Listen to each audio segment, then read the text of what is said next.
Tak kalah harga emas tinggi sekarang, sesiapa nak pakai duit boleh jual emas dengan Public Gold. Public Gold jamin akan beli harga buyback antara yang tertinggi. Public Gold juga satu-satunya syarikat jual beli emas yang membeli emas sama ada barang kemas lama, gold bar ataupun Dina Jelma XYZ. Kalau barang kemas yang sudah patah, bengkok, terputus, Public Gold beli tak? Jawapannya Public Gold tetap beli.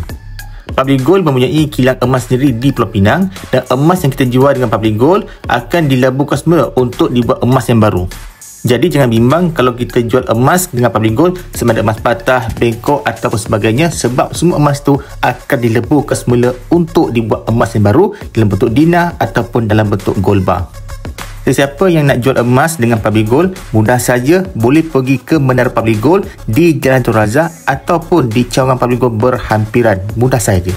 Sesiapa yang ingin jual emas di Public Gold tetapi belum ada lagi akaun emas Public Gold, mudah saja boleh klik link bio untuk daftar dahulu, nanti saya bantu sebaiknya.